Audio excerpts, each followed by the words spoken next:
সুপ্রিয় শিক্ষার্থীবৃন্দ, আসসালামু আলাইকুম। আমি Tania Tasmin, assistant professor, botany department, Dhaka college, Dhaka. আজকে যথারীতি তোমাদের অনার্স সেকেন্ড ইয়ার নন মেজর বোটানি ক্লাস নিচ্ছি আমি। তোমাদের আজকের ক্লাসের টপিকস হচ্ছে অ্যাডাপ্টেশন এবং ইকোসিস্টেম। এই দুটো বিষয়ের উপর আজকে আমি তোমাদের ক্লাস নেব। তো তোমরা আশা করছি সবাই করোনার সময় ভালো আছো এবং স্বাস্থ্যবিধি মেনে চলছো। এই সময়টা তোমরা সবাই স্বাস্থ্যবিধি মেনে চললে আশা করি সুস্থ থাকতে পারবে। আমার স্নেহের সেকেন্ড ইয়ারের শিক্ষার্থীবৃন্দ, তোমরা দেখতে পাচ্ছ যেখানে দুটো টপিকসের নাম লেখা আছে, অ্যাডাপ্টেশন অ্যান্ড ইকোসিস্টেম। তো অ্যাডাপ্টেশন বলতে আমরা বুঝে থাকি যে অভিযোজন, যার বাংলা অর্থ হচ্ছে অভিযোজন। এই অ্যাডাপ্টেশন কথাটি দিয়ে আমরা অভিযোজন বুঝে থাকি। তো অ্যাডাপ্টেশন বলতে যেহেতু অভিযোজন বোঝাচ্ছে এবং এটা যেহেতু আমরা উদ্ভিদ বিজ্ঞান বিষয়ে পড়ছি, তাই এখানে আমরা উদ্ভিদের অভিযোজন সম্পর্কে জানব। যে তাহলে অভিযোজন বলতে আমরা কি বুঝে থাকি সেটা আমাদের প্রথমে জানতে হবে। অভিযোজন বলতে আমরা বুঝবো যে কোনো ভিন্ন ভিন্ন পরিবেশে উদ্ভিদ কিভাবে নিজেকে খাপ খাইয়ে নেয়ার জন্য তার শারীরতাত্ত্বিক পরিবর্তনের মাধ্যমে সে নিজেকে পরিবেশের সাথে খাপ খাইয়ে নেয়। তো এই অ্যাডাপ্টেশনের ক্ষেত্রে আমরা এখানে বিভিন্ন ধরনের উদ্ভিদকে দেখতে পাবো। যেমন এই অ্যাডাপ্টেশনের উপর উদ্ভিদকে আমরা 4 ভাগে ভাগ করতে পারি। যেমন যারা স্বাভাবিক পরিবেশে বা পানির পরিমাণ স্বাভাবিক থাকে এইরকম মাটিতে জন্মায় তাদেরকে বলা হয় মেসোফাইটস। এরপরে যারা জলজ পরিবেশে জন্মায় তাদেরকে বলা হয় হাইড্রোফাইটস, এবং যারা মরুজ পরিবেশে জন্মায় তাদেরকে বলা হয় জেরোফাইট। এবং হাইড্রোফাইটসকে আবার হ্যালোফাইটস এবং ম্যানগ্রোভ এই 2 ভাগে ভাগ করা হয়ে থাকে। তো অ্যাডাপ্টেশনের ক্ষেত্রে সাধারণত আমরা এই জিনিসগুলো দেখব। আর ইকোসিস্টেম বলতে আমরা তোমাদের আগেও বুঝিয়েছি যে ইকোসিস্টেম বলতে আমরা কি বুঝি। কোনো একটি পরিবেশের জীব এবং অজৈব পরিবেশের মধ্যে যে পারস্পরিক ক্রিয়া প্রতিক্রিয়া এবং তাদের যে আন্তঃক্রিয়া হয় তার মধ্যে, এবং এর মধ্যে যে শক্তির প্রবাহ হয় তাকে সাধারণত ইকোসিস্টেম বলা হয়। এজি ট্যান্সলি 1935 সালে সর্বপ্রথম ইকোসিস্টেম শব্দটির ব্যবহার করে থাকেন। তো আমরা পর্যায়ক্রমে প্রথমে অ্যাডাপ্টেশন সম্পর্কে জানব এবং পরবর্তীতে আমরা ইকোসিস্টেম সম্পর্কে জানব। তো প্রথমে আমরা বললাম যে হাইড্রোফাইটস আমরা কয় ধরনের হাইড্রোফাইটস দেখতে পাই বা হাইড্রোফাইটস কারা। তো আমি বলেছি যে অ্যাডাপ্টেশনের ক্ষেত্রে যে সমস্ত উদ্ভিদ পানিতে জন্মে থাকে বা পানির পরিমাণ বেশি এমন মাটিতে জন্মে থাকে বা সম্পূর্ণ পানিতে ডুবে থাকে তাদেরকে বলা হয় হাইড্রোফাইটস। তো এই হাইড্রোফাইটসকে আবার বিভিন্ন ভাগে ভাগ করা যায়। যেমন প্রথমেই আমরা দেখতে পাচ্ছি যে একটি ভাসমান জলজ উদ্ভিদ বা ফ্লোটিং হাইড্রোফাইটস, এই শিরোনামে এদেরকে ভাগ করা হয়েছে। তো এই ভাসমান জলজ উদ্ভিদ যারা হচ্ছে পানির উপরে টোটালি ভেসে বেড়ায় তাদেরকে বলা হচ্ছে ভাসমান জলজ উদ্ভিদ বা ফ্লোটিং হাইড্রোফাইটস। তাহলে এরা পানির গভীরে এদের মূল আবদ্ধ থাকে না, এরা পানির উপরে মুক্তভাবে ভেসে বেড়ায়। তো এই ভাসমান জলজ উদ্ভিদকে আবার 2 ভাগে ভাগ করা যায়। একটি হচ্ছে মুক্ত ভাসমান জলজ উদ্ভিদ যাদেরকে বলা হচ্ছে ফ্রি ফ্লোটিং হাইড্রোফাইটস। এখন এই ফ্রি ফ্লোটিং হাইড্রোফাইটস গুলো হচ্ছে কারা? তারা হচ্ছে আইকর্নিয়া, পিস্টিয়া, অ্যাজোলা, লেমনা, উলফিয়া প্রভৃতি ধরনের যে প্ল্যান্টস গুলো আছে তাদেরকে বলা হয় মুক্ত ভাসমান জলজ উদ্ভিদ বা ফ্রি ফ্লোটিং হাইড্রোফাইটস। তো এখানে তোমরা দেখতে পাচ্ছ যে আমি 2টি মুক্ত ভাসমান জলজ উদ্ভিদের ছবি তোমাদের দেখাচ্ছি। একটি হচ্ছে আইকর্নিয়া, এটি হচ্ছে আইকর্নিয়া, এবং এটি হচ্ছে পিস্টিয়া, যা এখানে উদাহরণের মধ্যে দেয়া আছে। আইকর্নিয়া আশা করি তোমরা সবাই চেনো যে এর বেগুনি ফুল হয়ে থাকে, এবং পিস্টিয়াটা তোমরা দেখলে এই ছবির মাধ্যমে তোমরা পিস্টিয়া দেখে এখন নিশ্চয়ই ভাবছো যে এটা তো আমরা জলাভূমিতে দেখেছি যে এই ধরনের কিছু প্ল্যান্টস থাকে যারা পানিতে ভাসমান অবস্থায় থাকে। এখন আমরা দেখব যে আমরা আরেকটা তোমাদের মুক্ত ভাসমান জলজ উদ্ভিদের কথা বলেছিলাম যার নাম হচ্ছে অ্যাজোলা। অ্যাজোলা উদ্ভিদটা আসলে দেখতে কিরকম? অ্যাজোলা উদ্ভিদটা এখানে দেখতে পাচ্ছ একজন সায়েন্টিস্ট তার হাতের মধ্যে, তার নখের মধ্যে জায়গা হয়ে গেছে অ্যাজোলা উদ্ভিদটির, এবং এটি সাধারণত দেখো ছোট ছোট পাতা যুক্ত আছে। এটি কত ক্ষুদ্র, কিন্তু তার মধ্যেই তার পাতার অংশ আছে। এই উদ্ভিদটি আজকে থেকে তোমরা চিনতে পারলে যেটা অ্যাজোলা, এবং এদেরকে অনেক সময় কৃত্রিমভাবে চাষ করা হয়ে থাকে।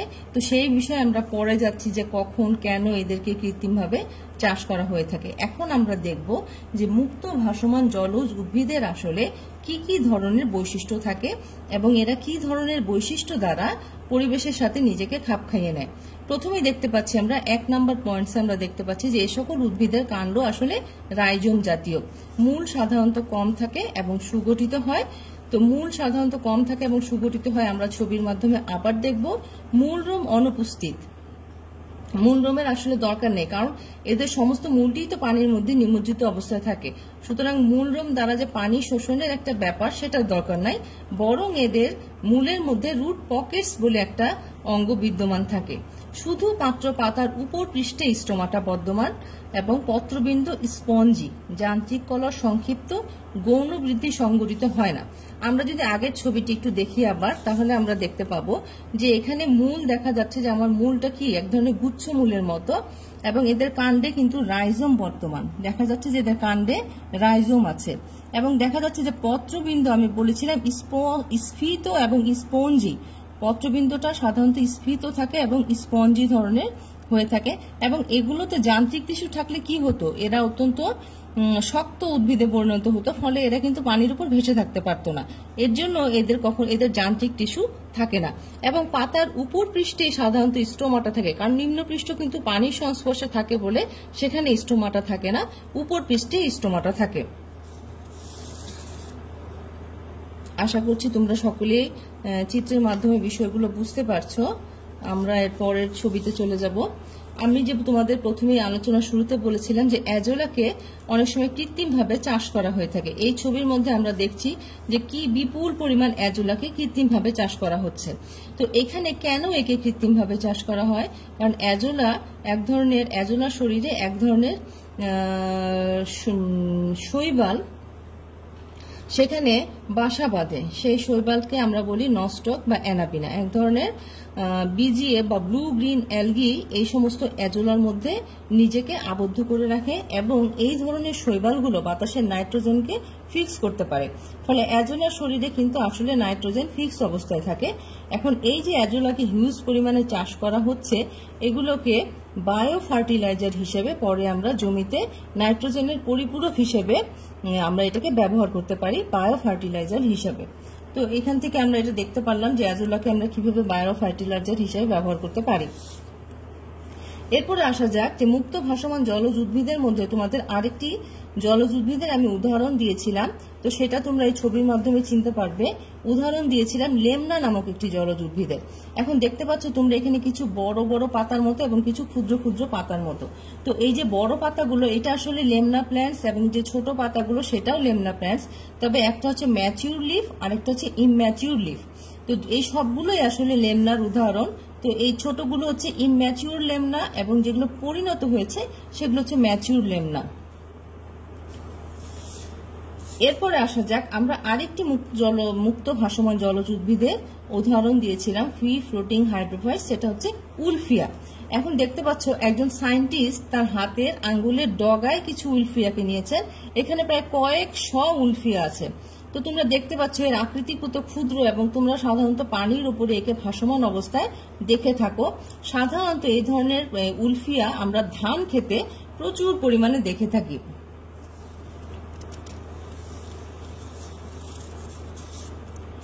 পরবর্তী ছবিটিতে আমরা দেখতে পাচ্ছি যে ধান খেতে কি পরিমাণ উলফিয়া ছড়ানো অবস্থায় আছে। তো ধান খেতে উলফিয়া, এই ক্ষেত্রে সাধারণত আমরা এইভাবে উলফিয়াকে দেখে থাকি। তো তোমরা এখন দেখতে পারলে যে আমরা মুক্ত ভাসমান জলজ উদ্ভিদের কতগুলো উদাহরণ দিলাম, এবং চিত্রের মাধ্যমে তোমাদেরকে দেখানোর চেষ্টা করছি যে কি কি ধরনের জলজ উদ্ভিদ তারা কি কি ভাবে থাকতে পারে। এবং তোমাদের যে আইকর্নিয়ার কথা প্রথমে বললাম, যে আইকন, এই দেখো কাণ্ডটা তোমরা দেখতে পাচ্ছ, কাণ্ডটা কিন্তু এদের রাইজোম ধরনের, এবং পাতার উপরের পৃষ্ঠে সাধারণত কি থাকে, তোমার স্টোমাটা থাকে, এবং পাতার উপরের পৃষ্ঠ কিন্তু মোম দ্বারা আচ্ছাদিত থাকে। এখন তোমরা যদি বাস্তবে কেউ আইকর্নিয়া দেখে থাকো, তাহলে দেখবে যে এর পাতার উপরে পানি দিলে কিন্তু সেটা গড়িয়ে পড়ে যায়, এর পানি কিন্তু সে অ্যাবজর্ব করতে পারে না। আচ্ছা, পরে আমরা দেখব এই আইকর্নিয়া ছিল কিন্তু আসলে মূলাবদ্ধ ভাসমান জলজ উদ্ভিদ, যেটি আরেকটি প্রকারভেদ। তো এটাকে বলা হয় রোটেড ফ্লোটিং হাইড্রোফাইটস। তো কারা রোটেড ফ্লোটিং আইকর্নিয়াটা ছিল মুক্ত ভাসমান জলজ উদ্ভিদ। এখন আমরা অন্য আরেকটি পড়ছি, সেটা হচ্ছে মূলাবদ্ধ ভাসমান জলজ উদ্ভিদ, যাকে বলা হয় রোটেড ফ্লোটিং হাইড্রোফাইটস। তো কারা মূলাবদ্ধ ভাসমান জলজ উদ্ভিদ? যে সকল জলজ উদ্ভিদের মূল জলাশয়ের মৃত্তিকায় আবদ্ধ থাকে কিন্তু পত্রফলক পানির উপর ভাসমান অবস্থায় থাকে, ফলে স্থানান্তরিত হতে পারে না, তাদেরকে মূলাবদ্ধ ভাসমান জলজ উদ্ভিদ বলে। এ সকল উদ্ভিদের মধ্যে উল্লেখযোগ্য হলো নিমফিয়া, নীলাম্ব এক্সেট্রা। এখন তোমরা জানো নিমফিয়া, নাউচালি কিন্তু আমাদের জাতীয় ফুল শাপলা। তো এই ছবিটা দিয়ে তোমরা দেখতে পাচ্ছ যে এখানে শুধুমাত্র আমি পানির উপরের অংশটুকু এখানে দেখাচ্ছি। পানির ভিতরে গভীরে এর 3 থেকে 10 ফিট গভীর পর্যন্ত এটি যেতে পারে এবং সেখানে এর মূল মাটির সাথে আবদ্ধ অবস্থায় থাকে এবং মাটির উপরে এর পাতা এবং ফুল ফুটে থাকে। এই পাতাগুলোতে কিন্তু মোমের আবরণ থাকে, ফলে এখানে যদি পানি পড়ে সে পানি কিন্তু ভাসতে থাকে। এখন এই ধরনের উদ্ভিদগুলো যেহেতু মুক্ত ভাসমান জলজ উদ্ভিদের মধ্যেই পড়ে, কিন্তু এরা স্থানান্তরিত হতে পারে না। এদের মূলটা যেহেতু পানির সাথে আটকানো থাকে, তাই এরা স্রোতের সাহায্যে ভেসে ভেসে কোথাও চলে যেতে পারে না। কিন্তু এরা মুক্ত ভাসমান জলজ উদ্ভিদের মধ্যে আমরা একটা জিনিস দেখেছিলাম যে তারা কিন্তু ভেসে এক জায়গা থেকে আরেক জায়গায় চলে যেতে পারে। মূলাবদ্ধ ভাসমান জলজ উদ্ভিদের কিছু বৈশিষ্ট্য আছে। এখানে তোমরা যে ফুলটা দেখতে পাচ্ছ এর বৈজ্ঞানিক নাম লেখা আছে নীলাম্ব। এটা হচ্ছে কি বাংলা নাম, এর হলো কি আমাদের পদ্ম। এখন দেখো এদের মূল ততটা বিকশিত হয় না, পাতাগুলো অনেক বড়, গোলাকার ও লম্বা বোটাযুক্ত হয়। পাতা রোম দ্বারা আচ্ছাদিত হয়, যেটা একটু আগে আমি বললাম যে পাতায় পানি ফেললে দেখবে যে সেটা অ্যাবজর্ব করতে পারছে না। স্টোমাটা শুধুমাত্র পাতার উপর পৃষ্ঠে থাকে। যান্ত্রিক কলা খুবই সংক্ষিপ্ত। যান্ত্রিক বা মেকানিক্যাল টিস্যু যদি থাকে তাহলে কিন্তু এই প্ল্যান্টগুলো খুব শক্ত হয়ে যাবে, তখন এরা স্রোতের সাহায্যে নিজেকে পরিবেশের সাথে খাপ খাওয়াতে পারবে না, কারণ এদের শরীরে ফ্লেক্সিবিলিটি আছে বলেই কিন্তু এরা পানিতে খুব চমৎকারভাবে নিজেকে খাপ খাইয়ে নেয়।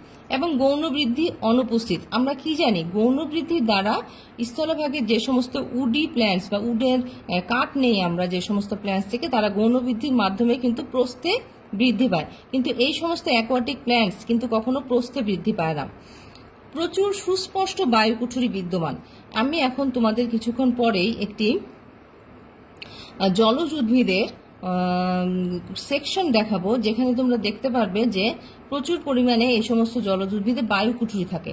বায়ুকুঠুরি থাকার ফলে কিন্তু তারা পানিতে ভেসে থাকতে পারে।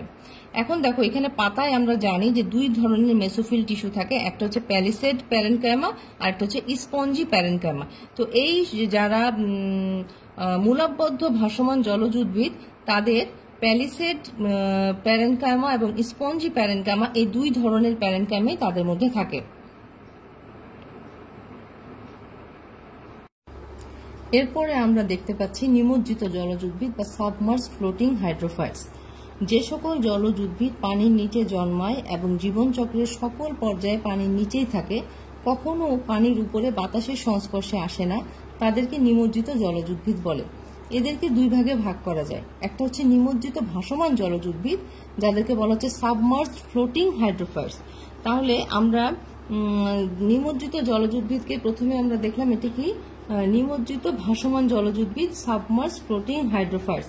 তো এরা কারা? এরা হচ্ছে যে সকল নিমজ্জিত জলজ উদ্ভিদ সম্পূর্ণরূপে পানির নিচে ভাসমান অবস্থায় থাকে এবং মূল মাটিতে আবদ্ধ না থাকায় পানির নিচে থেকেই এদিক সেদিক ভেসে বেড়াতে পারে, তাদেরকে নিমজ্জিত ভাসমান জলজ উদ্ভিদ বলে। উদাহরণ হিসেবে বলা যায় ইউট্রিকুলারিয়া এবং নাজাস।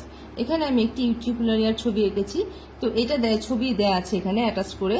তো দেখা যাচ্ছে যে এই ইউট্রিকুলাটার পানির ভিতরে ভাসমান অবস্থায় আছে এবং এটি স্রোতের সাহায্যে এক জায়গা থেকে ভেসে আরেক জায়গায় চলে যেতে পারে, কারণ এটি কোনো মূল দ্বারা পানির নিচের যে মাটি তার সাথে আবদ্ধ অবস্থায় নেই। তো নিমজ্জিত উদ্ভিদের মধ্যে আমরা দেখতে পাচ্ছি যে এটি ফ্লোটিং অবস্থায় থাকে। এদের বৈশিষ্ট্যের মধ্যে আছে কি, এদের মূল থাকে না, কাণ্ড নরম, দুর্বল, সরু ও লম্বা পর্বমধ্যযুক্ত, পাতা ক্ষুদ্র ও পাতলা। পাতাগুলো খুবই ক্ষুদ্র হয় এবং পাতলা থাকে। পাতা ও কাণ্ড মিউসিলেজ আচ্ছাদিত থাকে। স্টোমাটা এবং কিউটিক্যাল অনুপস্থিত। তোমরা দেখতেই পাচ্ছ পুরো প্ল্যান্টসটি যেহেতু পানির ভেতরে আছে, সুতরাং এদের কিউটিক্যাল বা স্টোমাটার কোনো প্রয়োজন নেই। সমগ্র দেহ পানি শোষণের কাজে নিয়োজিত। তো এরপরে আমরা দেখতে পাচ্ছি মূলাবদ্ধ নিমজ্জিত জলজ উদ্ভিদ, রোটেড সাবমার্জড হাইড্রোফাইটস। যে সকল নিমজ্জিত জলজ উদ্ভিদের মূল মৃত্তিকার সাথে আবদ্ধ থাকে, ফলে স্থানান্তরিত হতে পারে না, তাদেরকে মূলাবদ্ধ নিমজ্জিত জলজ উদ্ভিদ বলে। এরা নিমজ্জিত অবস্থায় থাকে, তো এরা কারা? এরা হচ্ছে বলে গিয়ে হাইড্রিলা, কারা, এই সমস্ত প্ল্যান্টস। তো এদের মূল পানির ভিতরে মাটির সাথে আটকানো থাকে, একদম উদ্ভিদের যে টপ অংশ সেটা কখনোই পানির উপরে উঠে আসে না। এই জন্য এদেরকে বলা হচ্ছে মূলাবদ্ধ নিমজ্জিত জলজ উদ্ভিদ। কিন্তু যেহেতু এরা মূল দ্বারা আটকানো থাকে, তাই এরা কখনো পানির স্রোতের সাহায্যে ভেসে চলে যেতে পারে না। তো এদের বৈশিষ্ট্য কি? এদের মূল আছে, তবে মূলে মূলরম অনুপস্থিত। কাণ্ড নরম, দুর্বল, সরু এবং লম্বা। পাতা ক্ষুদ্র, পাতলা। কিউটিকল ও স্টোমাটা অনুপস্থিত। যান্ত্রিক কলা প্রায় অনুপস্থিত। আমরা এটা বারবার বলছি যে এই সমস্ত অ্যাকোয়াটিক প্ল্যান্টসের যান্ত্রিক কলা থাকলে এদের দেহটি শক্ত হয়ে যেত, ফলে এদের স্বাভাবিক যে জীবন, যে অ্যাডাপ্টেশন প্রক্রিয়া, সেটা এরা অব্যাহত রাখতে পারতো না। এতক্ষণ ধরে আমি যে সমস্ত প্ল্যান্টসের বৈশিষ্ট্যগুলো বলছি, সবগুলোই বলছি তাদের পানির পরিবেশে তারা নিজেকে কিভাবে খাপ খাইয়ে নেয়, সেই অভিযোজনের যে বৈশিষ্ট্যগুলো সেগুলোই বলছি। জাইলেম, শুধু জাইলেম বায়ুকুঠুরি বিদ্যমান এবং এতে সামান্য ফ্লোয়েম থাকে, যেটার অন্তর্গঠন আমরা একটু পরেই দেখতে পারবো। বায়ুকুঠুরি সুস্পষ্ট এবং সংখ্যায় প্রচুর। গৌণ বৃদ্ধি অনুপস্থিত। এই গৌণ বৃদ্ধির বিষয়টি একটু আগে আমি তোমাদের কাছে পরিষ্কারভাবে বর্ণনা করেছি যে সাধারণত অ্যাকোয়াটিক প্ল্যান্টসে কেন গৌণ বৃদ্ধি হয় না।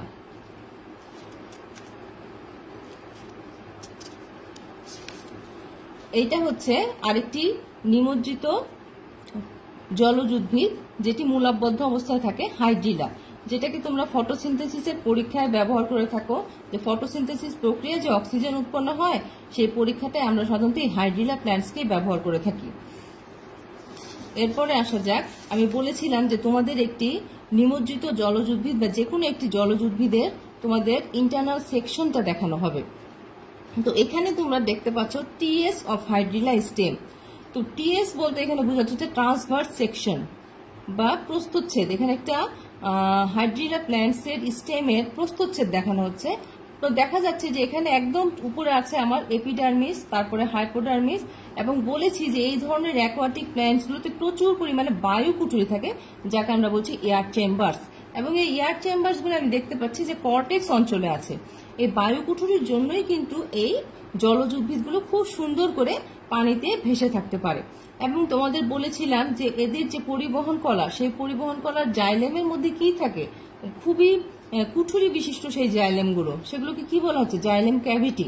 এবং এদের ফ্লোয়েমটাও থাকে, সামান্য পরিমাণে কিছু ফ্লোয়েম থাকে, যেটা সিভ টিউবস এবং প্যারেনকাইমা, এই দুই ধরনের কোষ দিয়ে এদের ফ্লোয়েমটা তৈরি। তো এটা একটি অ্যাকোয়াটিক প্ল্যান্টসের টিএস বা প্রস্থচ্ছেদ তোমাদেরকে দেখানো হলো। আশা করি তোমরা বিষয়টা বুঝতে পেরেছো যে এর বায়ুকুঠুরিগুলো কোথায় থাকে এবং এর যান্ত্রিক কলা নেই সেরকম একটা, এবং এটা হচ্ছে পেরিসাইকেল।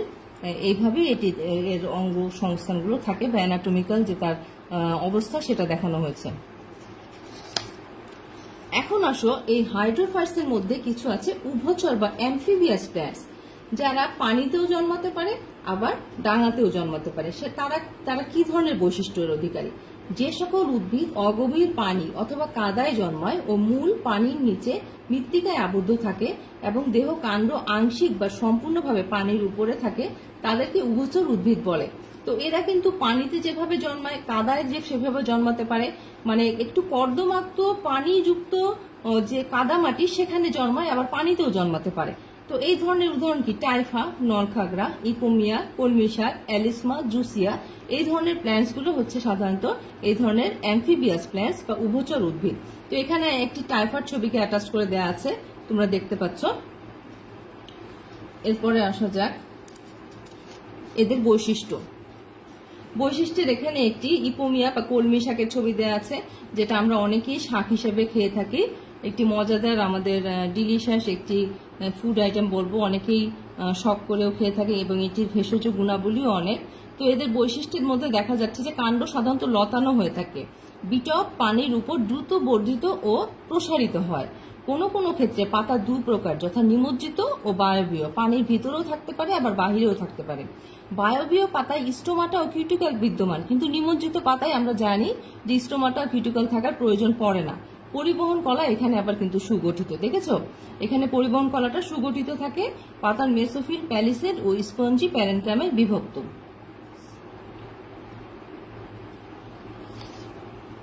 এরপর আমরা জানবো যে অ্যাডাপ্টেশনের ক্ষেত্রে মরুজ উদ্ভিদ বলে আমরা তোমাদেরকে একটি উদ্ভিদের কথা বলেছিলাম, যে এক প্রকার উদ্ভিদ আছে যাদেরকে আমরা বলে থাকি মরুজ উদ্ভিদ। এখন মরুজ উদ্ভিদ কারা, এখানে আমি সংক্ষিপ্ত আকারে লিখে রেখেছি, যেসব উদ্ভিদ শুষ্ক নিবাসে অথবা মরুময় পরিবেশে জন্মাতে পারে, বা যেখানে বৃষ্টিপাতের পরিমাণ 25 সেন্টিমিটারের কম হয়ে থাকে, অথবা তাদের নিবাসে যদি মাটির 7 থেকে 8 ইঞ্চি গভীরতায় পানির অভাব পরিলক্ষিত হয়, সেই সমস্ত প্ল্যান্টসকে আসলে মরুজ উদ্ভিদ বলে। এখন এরা পরিবেশের সাথে নিজেকে টিকিয়ে রাখার জন্য এদের শরীরে কি কি ধরনের পরিবর্তন করে। এদের মূল সাধারণত মাটির অনেক গভীর পর্যন্ত বিস্তৃত প্রসারিত হয়। এরা আকারে ছোট এবং ঝোপযুক্ত হয়ে থাকে। কোষ প্রাচীর পুরু ও কিটুকাল যুক্ত হয়, কারণ যাতে খুব সহজে এদের দেহ থেকে পানি বের হয়ে যেতে না পারে, সেজন্য এদের দেহের কোষ প্রাচীর পুরু ও কিটুকাল যুক্ত হয়। পাতায় প্যালিসেড প্যারেনকামা অত্যন্ত দৃঢ়, সেগুলোর মধ্যে ফাঁক খুব কম থাকে। পত্ররন্ধ্র লুক্কায়িত থাকে। এটা আমরা একটু পরে ছবির মাধ্যমে দেখব যে তাদের পত্ররন্ধ্রটা কিভাবে এই যে প্যালিসেড এবং স্পঞ্জি প্যারেনকামার ভিতরে লুক্কায়িত অবস্থায় থাকে। এর কারণ হচ্ছে পত্ররন্ধ্র যাতে অতিরিক্ত পরিমাণ ওয়াটার লস করতে না পারে, বা প্রশোধনের কারণে যাতে অতিরিক্ত পানি বের হয়ে না যায়, সেই জন্য এদের পত্ররন্ধ্র লুক্কায়িত অবস্থায় থাকে। কাণ্ড ও পাতা সাকুলেন্ট বা রসালো হয়ে থাকে। রসালোর ইংলিশ হচ্ছে সাকুলেন্ট, এবং চ্যাপ্টা হয়ে থাকে। পাতা অনেক ক্ষেত্রে কণ্টকে রূপান্তরিত হয়। পত্রপৃষ্ঠে মোমের আবরণ থাকে। এই সব কিছুই কিন্তু হচ্ছে তোমাদের যাতে ওয়াটার লসটা এদের কম হয় এবং এই বিরূপ পরিবেশে যাতে তারা টিকে থাকতে পারে। এদের উদাহরণ হচ্ছে অপানশিয়া, ইউফরবিয়া, অ্যালো। তো এখানে আমি একটি ফণিমনসা গাছের ছবি এঁকে রেখেছি। তো এখানে ফণিমনসার মধ্যে তার যে এই যে অংশগুলো, এগুলো কিন্তু আসলে তার কাণ্ড, যেটা রূপান্তরিত হয়ে স্ফীত হয়েছে, এবং রসালো যেটা সাকুলেন্ট যে কথাটা আমি বললাম সেই জিনিসটা। আর এর যে কাটা কাটা দেখা যাচ্ছে গায়ে, এটা কিন্তু আসলে এদের রূপান্তরিত পাতাটা এখানে কাটায় পরিণত হয়েছে।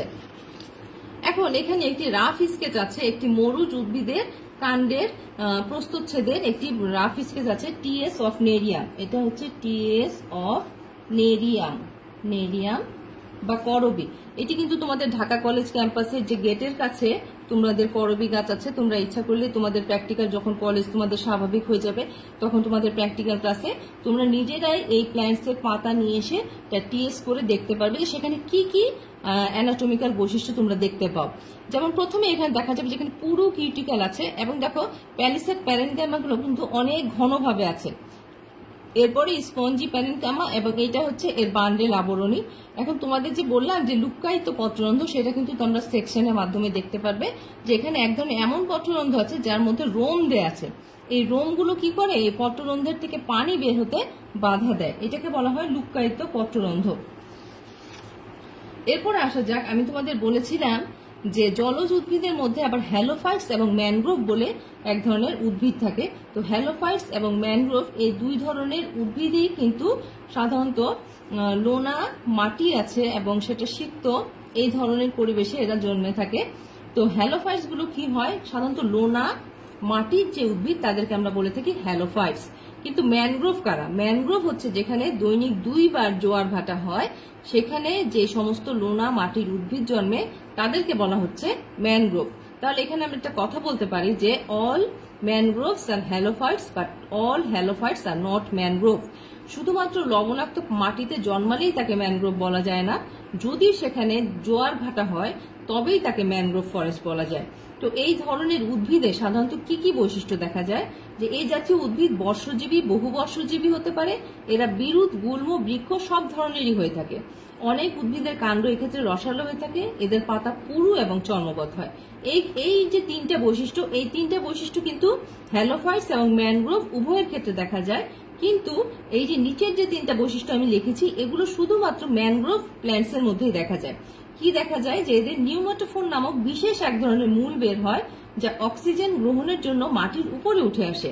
আর বীজের অঙ্কুর উদ্গম হয় জরায়ুজ ধরনের বা জরায়ুজ অঙ্কুর উদ্গম বা ভিভিপোরাস জার্মিনেশন হয়ে থাকে। তো জরায়ুজ অঙ্কুর উদ্গমটা কি, সেটা হচ্ছে যে বীজ গাছে থাকতেই সেই বীজের অঙ্কুর উদ্গম হয় এবং সেটি মাটিতে পড়ে সেখান থেকে চারা গাছের জন্ম হয় এবং এদের ঠেসমূল উৎপন্ন হয়। এখানে এই ছবির মধ্যে দেখতে পাচ্ছ যে এদের কিছু ঠেসমূলের ছবি আমি এখানে দিয়ে রেখেছি। এই প্ল্যান্টস গুলোকে আমরা কেয়া গাছ সাধারণত এই হ্যালোফাইটিক প্ল্যান্টের মধ্যে আমরা কেয়া গাছকে দেখে থাকি যাদের ঠেসমূল উৎপন্ন হয়। বাংলাদেশের সেন্ট মার্টিনে যে কেয়া বন আছে, তোমরা সেখানে গেলেই দেখতে পাবে যে সেখান থেকে ফ্রেশ মূল বের হয়। এখন আমরা কিছু নিউমেটোফোরের ছবি দেখব। যে এখানে দেখা যাচ্ছে এই ছবির মধ্যে আমি কিছু নিউমেটোফোরের ছবি দিয়ে রেখেছি। এই যে শ্বাসমূলগুলো বের হয়েছে, এরা অক্সিজেন গ্রহণে সাহায্য করে। তো এখানে যে প্ল্যান্টগুলোর নাম দেওয়া আছে সবই আমাদের সুন্দরবনের প্ল্যান্টস, সুন্দরবনে পাওয়া যায়। যেমন গোলপাতা, নিপা ফ্রুটিগ্যান্স। গোলপাতা আসলে গোল গোল পাতা নয়, তার ফলটা গোল হয় বলে একে গোলপাতা বলা হয়, এবং পাতাগুলো অনেকটা নারকেল গাছের পাতার মতো। সুন্দরী, হেরিটিয়েরা ফোমেস, গেওয়া, এক্সোকারিয়া অ্যাগালোকা, গরান, সেরিওপস রক্সবার্গি, পশুর কারাপা, মলুকানসিস, কেওড়া, সোনেরেশিয়া অ্যাপেটালা, হারগোজা, অ্যাকান্থাস ইলিসিফোলিয়াস। তো এই ছিল তোমাদের অ্যাডাপ্টেশনের উপর আমার বর্ণনা। এখন আমি তোমাদের দ্বিতীয় টপিক ইকোসিস্টেমে যাচ্ছি। এখন ইকোসিস্টেম বলতে তোমরা কি বুঝো সেটা আমি প্রথমেই বলে দিয়েছি। এখন এখানে আমরা দেখব যে একটি পুকুরের ইকোসিস্টেম, যেটা তোমরা ছোটবেলা থেকেই পড়ে আসছো অত্যন্ত সহজ সাবলীল ভাবেই আমি সেটা তোমাদের বোঝানোর চেষ্টা করব এই ছবির মাধ্যমে। এখানে দেখা যাচ্ছে কিছু ফাইটোপ্লাঙ্কটন আছে এবং কিছু জু প্লাঙ্কটন আছে। তো এই ফাইটোপ্লাঙ্কটনকে জু প্লাঙ্কটন খাদ্য হিসেবে গ্রহণ করে থাকে এবং এটাকে বলা হয় প্রাইমারি কনজিউমার। এখন প্রাইমারি কনজিউমারকে আবার ছোট মাছরা খাদ্য হিসেবে গ্রহণ করে থাকে, এটাকে বলা হচ্ছে সেকেন্ডারি কনজিউমার। এবং ছোট মাছকে বড় মাছ খাদ্য হিসেবে গ্রহণ করে থাকে, সেটাকে বলা হচ্ছে টার্সিয়ারি কনজিউমার। তো আমাদের প্রথমে জানতে হবে যে একটা ইকোসিস্টেমে আসলে কি কি ধরনের উপাদান থাকে। একটা ইকোসিস্টেমে দুই ধরনের উপাদান থাকে, একটা হচ্ছে জৈব উপাদান এবং আরেকটা হচ্ছে অজৈব উপাদান। তো জৈব উপাদানের মধ্যে এখানে উদ্ভিদ, প্রাণী, তারপর বিয়োজক, এই সব কিছুই আছে। এখন উদ্ভিদ রাজ্যকে এখানে উৎপাদক বলা হয় এবং প্রাণীকে সাধারণত বলা হয় প্রথম শ্রেণীর খাদক, দ্বিতীয় শ্রেণীর খাদক এবং সর্বোচ্চ শ্রেণীর খাদক, এইভাবে তাদের ক্লাসিফাই করা হয়। এবং এখানে বিয়োজক বলে বা ডিকম্পোজার বলে এক ধরনের জৈব শ্রেণী থাকে, আর অজৈব উপাদানের মধ্যে থাকে মাটি, পানি, বায়ু, সানলাইট, এই সব কিছুই অজৈব উপাদানের মধ্যে পড়ে। এখন ইকোসিস্টেমের যে আমি বর্ণনা দিয়েছিলাম বা বলেছিলাম যে ইকোসিস্টেম বলতে আমরা কি বুঝি, সেটা একটি পুকুরের ইকোসিস্টেমের মাধ্যমে খুব সহজেই বোঝানো যায়। যে এখানে জীব এবং অজৈব পরিবেশ কিভাবে পারস্পরিক ক্রিয়া প্রতিক্রিয়ার মাধ্যমে তারা বেঁচে আছে এবং তাদের মধ্যে একটা শক্তির প্রবাহ চলে। তো এখন এই যে যদি এখানে পানি এবং সূর্যালোক না থাকতো তাহলে কিন্তু এই প্রাইমারি প্রডিউসার গুলো বা ফাইটোপ্লাঙ্কটন গুলো উৎপন্ন হতে পারতো না। এখন ফাইটোপ্লাঙ্কটন যদি না থাকতো তাহলে ফাইটোপ্লাঙ্কটন যদি তাদের মধ্যে খাদ্য সঞ্চয় করে রাখতে না পারতো বা সানলাইটকে ট্র্যাপ করতে পারে একমাত্র সবুজ উদ্ভিদ, তাহলে কি হতো, জু প্লাঙ্কটন গুলো তাদেরকে খাদ্য হিসেবে গ্রহণ করতে পারতো না, তাহলে এই ফুড চেইনটা আমার চলতে পারতো না। এবং সর্বোচ্চ খাদক এটা খাওয়ার পরে বিয়োজকরা, তার মৃত্যুর পরে বিয়োজকরা একে কি করে, ডিকম্পোজ করে মাটিতে মিশিয়ে দেয় এবং সেখানে একটা সেডিমেন্ট পড়ে। এই ডিকম্পোজারের মধ্যে থাকে সাধারণত বিভিন্ন ধরনের ব্যাকটেরিয়া এবং ফানজাই, যেমন রাইজোপাস, পেনিসিলিয়াম, এই ধরনের স্যাকারোমাইসিস, এই ধরনের ফানজাইগুলো এখানে থাকে এবং এরা এই সমস্ত জীবকে পচিয়ে তার মিনারেল উপাদানগুলো আবার পুনরায় প্রকৃতির মধ্যে ফিরিয়ে নিয়ে আসে। এরপরে আসা যাক, এখানে একটা চমৎকার ফুড চেইন তোমরা দেখতে পাচ্ছ। এখন ইকোসিস্টেমের একটি বৈশিষ্ট্য হচ্ছে যে তার মধ্যে একটা ফুড চেইন থাকতে হবে, মানে সেখানে উৎপাদক থেকে পর্যায়ক্রমে যে উৎপাদক তার শরীরে যে সৌরশক্তিকে রাসায়নিক শক্তিতে আটকে রাখে, সেই শক্তি একটি চেইনের মাধ্যমে সর্বোচ্চ খাদক পর্যন্ত পৌঁছাবে। তো এইটাকেই সাধারণত বলা হচ্ছে ফুড চেইন। আমরা দেখতে পাচ্ছি এখানে প্রথমে উৎপাদক আকারে একটি সবুজ পাতাকে দেখানো হয়েছে, যা সারক সংশ্লেষণ প্রক্রিয়ায় তার মধ্যে সৌরশক্তিকে রাসায়নিক শক্তিরূপে গ্লুকোজ আকারে আটকে রাখে। এই পাতাকে খেয়ে থাকে ক্যাটারপিলার বা শুয়োপোকা বা মথ, এবং শুয়োপোকাকে খাদ্য হিসেবে খেয়ে থাকে ক্যামেলিয়ন নামক এক ধরনের গিরগিটি বা টিকটিকি জাতীয় প্রাণী, এবং এই প্রাণীটাকে আবার খেয়ে থাকে সাপ, এবং সাপকে আবার খেয়ে থাকে ম্যাঙ্গোস বা বেজি। তাহলে এইভাবে আমরা দেখতে পাচ্ছি যে একটা ফুড চেইন কিভাবে রান করছে, এবং শেষে এরা সবাই কিন্তু যখন মারা যায় তখন এদেরকে আবার বিয়োজকরা কি করে, ডিকম্পোজ করে ফেলে। তো আমরা আরো কিছু ফুড চেইন দেখব। এখানে তোমরা দেখতে পাচ্ছ চমৎকার কিছু ফুড চেইন দেখা যাচ্ছে, যে সহজ স্বাভাবিক একটা ফুড চেইন। দেখো, তিনটা মাত্র জীব নিয়েও একটা ফুড চেইন হতে পারে। দেখো এখানে গাছ আছে, সেই গাছের পাতাকে হরিণ খাদ্য হিসেবে খেয়ে থাকে, এবং হরিণ এটা হচ্ছে কি প্রডিউসার, আর এটা হচ্ছে কি খাদক, আর এটা হচ্ছে সর্বোচ্চ শ্রেণীর খাদক। লায়ন হচ্ছে, সিংহ হচ্ছে আবার হরিণকে খাদ্য হিসেবে খেয়ে থাকে। আবার আমরা দেখো আরেকটা ফুড চেইন দেখছি কি, যে ফুলে কি থাকে, পরাগায়নের জন্য প্রজাপতিরা মধু আহরণের জন্য সেখানে ঘুরে বেড়ায়, তারা সেখান থেকে এসে এটা খাদ্য হিসেবে গ্রহণ করে। এই মধু কি এক ধরনের সুক্রোজ, সেটাকে তারা খাদ্য হিসেবে গ্রহণ করে। আবার এই প্রজাপতিকে খাদ্য হিসেবে গ্রহণ করে থাকে ব্যাঙকে খেয়ে থাকে সাপ, এবং সাপকে খেয়ে থাকে ঈগল। ঠিক একইভাবে আমরা যদি আবার জলজের ক্ষেত্রে দেখে থাকি, যে এখানে যে ফাইটোপ্লাঙ্কটন গুলো আছে সেগুলোকে খেয়ে থাকে এই ছোট ছোট, এখান থেকে যে ফাইটোপ্লাঙ্কটন উৎপন্ন হয় প্রাইমারি প্রডিউসার থেকে, সেগুলোকে খেয়ে থাকে ছোট মাছ, এবং তাদেরকে খায় বড় মাছ, এবং সেটাকে আবার খাচ্ছে কে, সারস পাখি। এখানে আমরা আরো কিছু ফুড চেইন দেখতে পারলাম। এখন আসা যাক ডেট্রিটাস ফুড চেইন, যারা মৃত জিনিস খেয়ে থাকে। যেমন এখানে একটা আমি ডেড লিভস এঁকেছি, এই ডেড লিভসটাকে খেয়ে থাকে কাঠের কিছু পোকা, এই কাঠের পোকাটাকে আবার খায় কাক। তাহলে দেখো এখানে কিন্তু তারা উৎপাদকের জীবিত যে সজীব যে পাতা সেটা কিন্তু খাচ্ছে না, তারা খাচ্ছে মৃত পাতাটা। এইটাকে বলা হচ্ছে ডেট্রিটাস ফুড চেইন। এখন আমরা দেখছি একটা ফুড ওয়েব বা খাদ্য জাল। আসলে খাদ্য জাল বলতে আমরা কি বুঝি, অনেকগুলো ফুড চেইন যখন একত্রিত অবস্থায় থাকে তখন তাকে বলা হয় ফুড ওয়েব বা খাদ্য জাল। এখন তোমরা দেখতে পাচ্ছ যে এখানে এই যে একটা, এই জায়গাটা থেকে দেখো যে এখানে একটা মাছকে কতজনে খাচ্ছে। এখানে এই মাছটাকে এই যে পাখি, ঈগল পাখি খাচ্ছে, সারস খাচ্ছে, বড় মাছ খাচ্ছে। আবার এই বড় মাছকে খাচ্ছে আবার কে, অন্য দুটো বড় বড় পাখি, চিল, এই ধরনের পাখি খাচ্ছে। আবার দেখা যাচ্ছে যে এখানে আমার কিছু ফাইটোপ্লাঙ্কটন আছে, এই ফাইটোপ্লাঙ্কটনকে খাচ্ছে জু প্লাঙ্কটনকে খাচ্ছে এই হাঁস। আবার এই ফাইটোপ্লাঙ্কটনকে খেয়ে থাকছে শামুককে আবার খাচ্ছে এই ধরনের রাজহাঁস। তো আমরা দেখতে পাচ্ছি যে অনেকগুলো ফুড চেইন এখানে একত্রিত ভাবে আছে, এইটাকে বলা হচ্ছে ফুড ওয়েব বা খাদ্য জাল।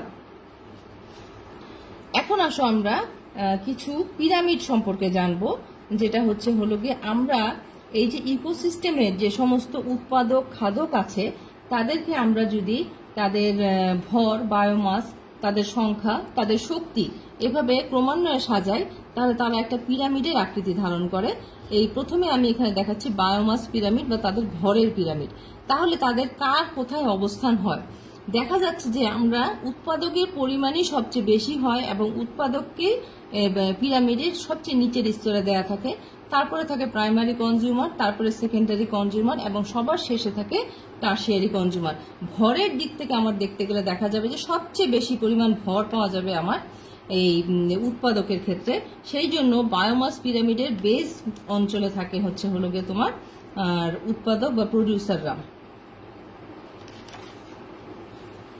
ঠিক একই জিনিস দেখানো হয়েছে এখানে, বায়োমাসের যে পিরামিড সেটা এখানে ওজন আকারে দেখানো আছে যে উৎপাদকের পরিমাণ এখানে 10,000 কিলোগ্রাম, আর প্রথম শ্রেণীর খাদকের পরিমাণ হচ্ছে 1000 কিলোগ্রাম, দ্বিতীয় শ্রেণীর খাদকের পরিমাণ হচ্ছে 10 কিলোগ্রাম। সে প্রতি পদে পদে তার কিন্তু দেখো যে তোমার যে পরিমাণটা কমছে, তার ভরটা কমছে। আচ্ছা, এবং সর্বোচ্চ শ্রেণীর ইয়ার পরিমাণ আরো কম। এখন আসা যাক আমাদের ফুড চেইনের এই জিনিসগুলো আমরা দেখলাম, এখন আমরা একটু অন্য জিনিস দেখব। শক্তির পিরামিড। শক্তির পিরামিডের ক্ষেত্রে শক্তির পিরামিড এবং সংখ্যার পিরামিডকে আমরা একসাথেই বলবো। যে শক্তির পিরামিড বলতে বোঝায় যে এখানে কি পরিমাণ এনার্জি, কার মধ্যে কতটা এনার্জি রিজার্ভ অবস্থায় আছে। তো যেহেতু প্রাইমারি প্রডিউসাররা সরাসরি সানলাইটকে অ্যাবজর্ব করতে পারে, এই জন্য এইখানে শক্তির পরিমাণ সবচেয়ে বেশি, এবং ক্রমান্বয়ে সেই শক্তির পরিমাণ সর্বোচ্চ খাদকে যে সবচেয়ে কমবে। এবং সংখ্যার পিরামিডকেও ঠিক একইভাবে এখানে বর্ণনা করা যায় যে সংখ্যার পিরামিডেও দেখা যাবে যে সবচেয়ে বেশি সংখ্যক জীবের পরিমাণ পাওয়া যাবে এইখানে প্রডিউসারের মধ্যে, তারপরে সেই জীবের পরিমাণ কমে যাবে প্রাইমারি খাদকের ক্ষেত্রে, তারপর সেকেন্ডারি খাদক, এবং তারপর টারশিয়ারি খাদক।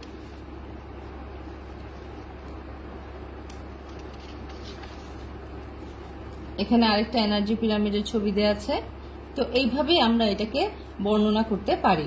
সুপ্রিয় শিক্ষার্থীবৃন্দ, আমি তোমাদের এতক্ষণ তোমাদের সিলেবাসের দুটি টপিক অ্যাডাপ্টেশন অ্যান্ড ইকোসিস্টেম যে শিরোনামগুলো আছে সেগুলো নিয়ে আলোচনা করলাম এবং ছবির মাধ্যমে তোমাদের সেটা বোঝানোর চেষ্টা করেছি। আশা করি তোমরা সবাই বিষয়গুলো বুঝতে পেরেছ। পাশায় এই জিনিসগুলো তোমরা ভালোভাবে পড়বে এবং এই টপিকগুলোর উপর কিন্তু পরীক্ষায় অনেক প্রশ্ন আসে। তো যেহেতু আমি অনেক ছবি দিয়ে তোমাদের বিষয়টা বোঝানোর চেষ্টা করেছি, আমি আশা করি তোমরা এই সবগুলো বিষয়ই ভালো মতো বুঝতে পেরেছো। পরিশেষে বলতে চাই, তোমরা সবাই ভালো থাকো, সুস্থ থাকো, স্বাস্থ্যবিধি মেনে চলো, এবং সকলের জন্য আমরা দোয়া করব। তোমরা আমার জন্য দোয়া করবে, আমি তোমাদের সবার জন্য দোয়া করি যেন তোমরা খুব ভালো থাকো। আল্লাহ হাফেজ।